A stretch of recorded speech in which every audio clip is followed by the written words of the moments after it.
Hey there, Teri here. I am sorry it's been so long since I posted a video. I didn't mean for this much time to go by, and once you get away from it, it's kind of hard to get back to. I have a lot of footage of videos, but as time goes by and it's not fresh in my mind, it's just harder to get into. So, having said that, now I'm going to start with a fresh video just to dip my feet back in the water and get me going on doing video editing and voiceovers and things. So let's get started with this one. Recently, I got a package in the mail from Bramble, and this package I wanted to share with you. I haven't been this excited about a collection from Bramble in a long time. This one is really all about soap making. I can use everything in this collection. It is also kind of celebrating their new partnership with Baraka Shea Butter and also Baraka Shea Butter's partnership with women knitting families in northern Ghana. If you're interested in finding out more about the products and more about the partnerships, I'm going to include some links below so you can explore that more on your own.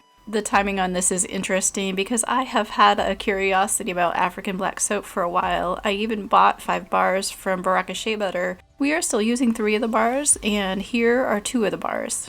Traditionally, African black soap was made with water, plantain skin ashes, palm oil, and cocoa powder. And as time went on, recipes evolved depending on the tradition passed down and depending on the region and depending on the ingredients available. Now there are many, many different variations of African black soap. Saying that, I have a curiosity about how it's made, and I know we can't duplicate it here, which is great because I don't want to duplicate it. I think it's a neat thing that it's passed down from generation to generation, and it's made from scratch. When I say from scratch, it's made completely from scratch. They make their own lye. If you don't know, traditionally lye was made from passing water through wood ashes, and the neat thing about it is, from what I can find out from the ingredients, that it's made from passing water through ashes of some of the byproducts of shea butter. It's the husk and it's the pods of the cocoa butter and things like that. So very, very interesting. Let's get started with what I'm going to do here today. I am using the African black soap kit, but I'm deviating a little from the directions. You can make 6 bars twice for this kit. They have you do that. They have you make basically half a batch and then another half batch. I'm using these ingredients, and I'm going to use the Brambleberry 10-inch silicone mold, and I'm just doing my own thing here with the ingredients provided in the kit. I hope you enjoy. The first thing I'm going to do here is microwave this until it's completely clear. Of course, there will be the flecks of the African black soap in there. This bag contains 5% African black soap. I did run my recipe through a LYE calculator, and Brambleberry includes this quick mix in their LYE calculator, so that would be the easiest way to do it. But if you want to do it manually, they do include the SAP number on the description of the quick mix. I decided to use activated charcoal for 2/3 of my batch, and the rest of my batch will be uncolored. So 2/3, and I'm figuring it at 2 teaspoons per pound of oils. So I figured out that I need 2.75 teaspoons, or that's just shy of a tablespoon. So I just used a tablespoon and I took out the 1/4 of a teaspoon.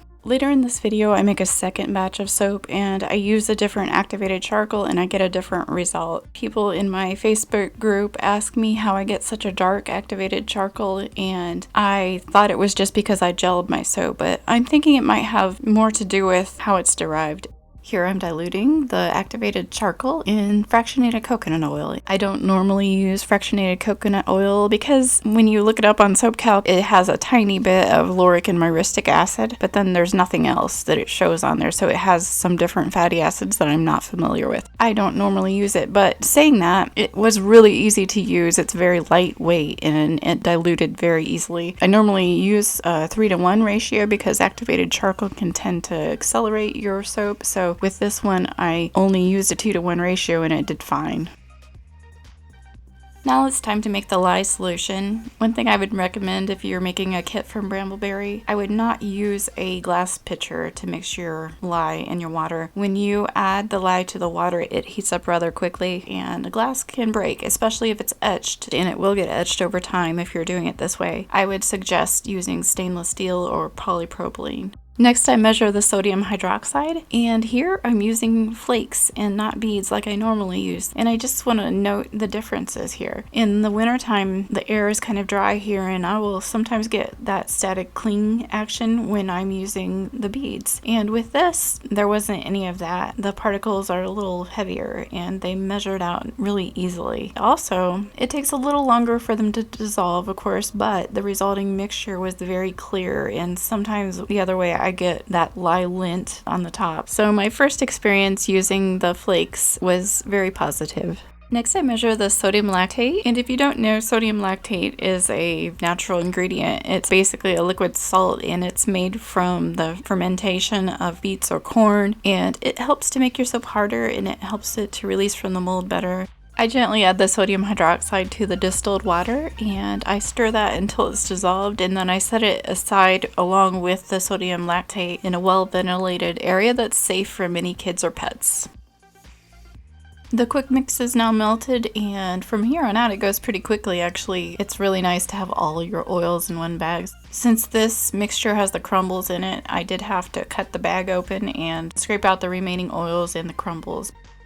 Next, I measure the essential oils, and we're using lavender and patchouli today, and I just use the ratio and the amount that they use for this kit. Of course, I doubled the amount because they're making 2 batches, and here I'm only making 1 and using the whole kit all at once.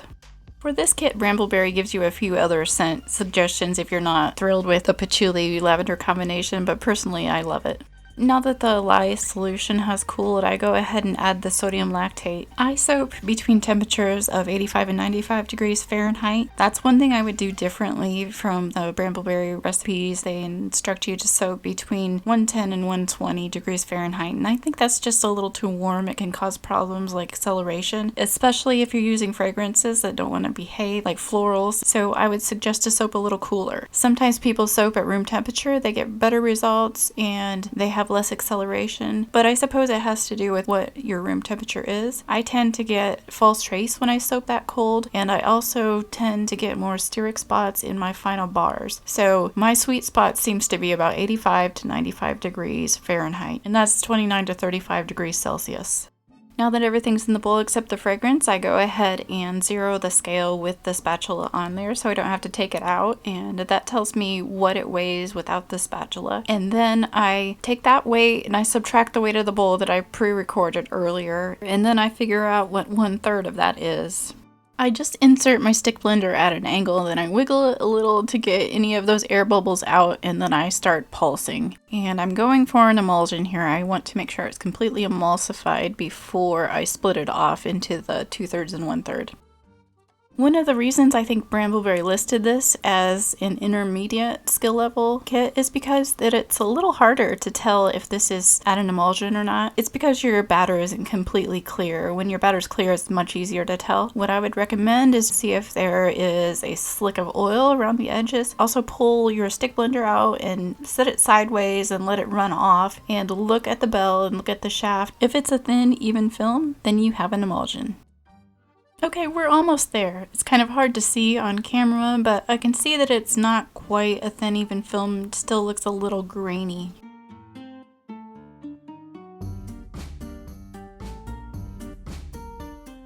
At this point, we're going to call it good, and I'm going to go ahead and pour off 1/3 of the batter.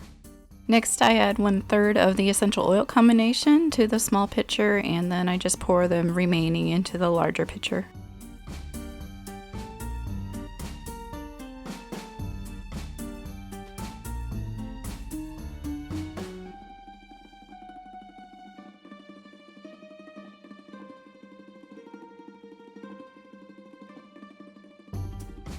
And finally, I add the activated charcoal and I stir that in until it's completely incorporated.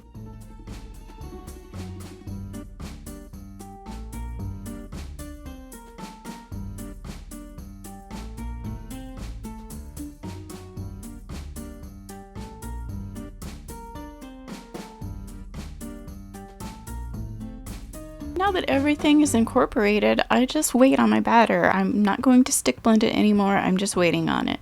And you can see that it's a little too thin. And I would say it's not even really traced yet. It's just at a thin emulsion. And so I was just waiting on it, waiting patiently. And it turns out I got a little distracted when I was waiting on this batter to thicken, and the batter went a little too far. So I had to go with plan B. I scrambled to get this in the mold. Then I tried to make that dent I wanted to make with the uncolored batter, and it didn't seem like it was pushing down like I wanted to. It didn't seem like it was displacing that black batter. So instead of this design that I was going for, I decided just to get my hanger tool and do a hanger swirl.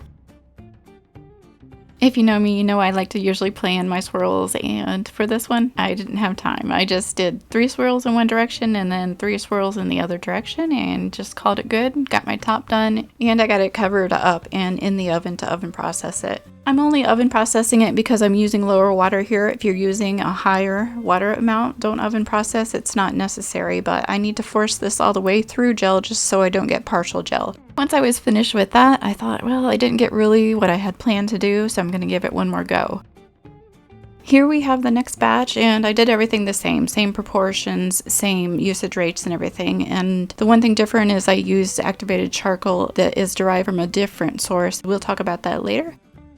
The trace here is just how I want it. It's a light trace to almost medium trace.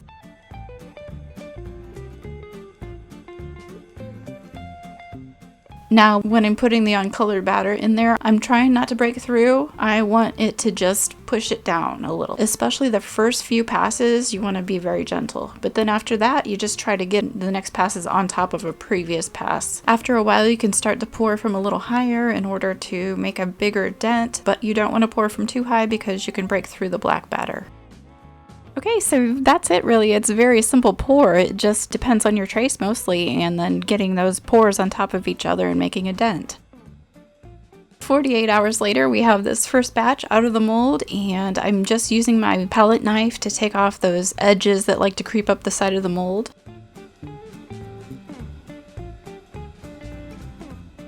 Next, I pass it through our homemade planer. I'm taking 2 layers off just to even it out. It looks more clean that way.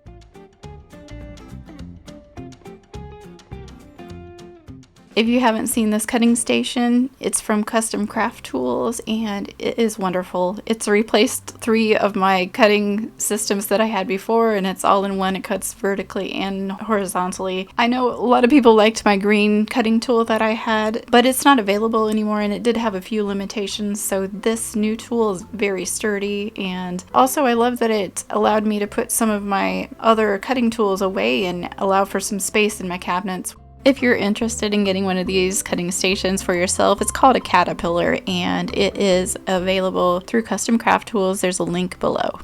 I didn't have high hopes for this batch because I didn't think my swirls would look very good, but I really like how it came out, and even the black activated charcoal didn't go all the way black. I think it works with this design, and actually of the 2 designs, I like this one the best. I'm surprised. It seems like it flows. It seems like that design goes along with the scent, which goes along with that organicness. You have to remember that sometimes with the organic and unrefined oils and butters, they have an earthy scent to them. So when you pair your scents with them, you need to remember that and pair it with something that would go along with that. A lot of times when I make a design, I don't like it at first, and I'm very hard on myself, and it takes me a few days to kind of get away from that original image that I had in my mind of what I wanted it to look like, and then I can just judge it for what it is.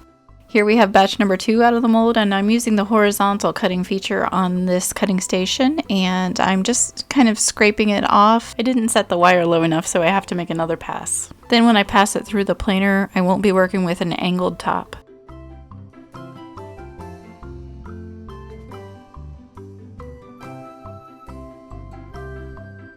After one pass, I'm happy with the way that it looks, and we'll move on to cutting. Okay, let's see how this came out. I want to talk about the black portion of the soap. I'm not really comfortable with that. I really think with this design that I picked, a smooth texture would work well with it, but this doesn't work. It came out great, but look at that black. It's like I put black confetti in a black soap, so it doesn't work well. But look at the light portion of the soap. It's gorgeous. So in this case, if I'm doing this kind of a batch, I think the best design is no design. And next time I'm making a confetti soap, stay away from dark colors because they always look like this, but the light colors, it doesn't even show up. So note to self, next time making confetti soap, don't color the batter a dark color. In art, when there's too much going on, my old art professor used to say, it's a circus. When I had too many colors, I remember he critiqued my paintings and he said, it's a circus. And at the time I was like, what? I love color. You know, I want to use all the colors, but less is more. So just remember that. Make sure there's just not too much going on because it's distracting.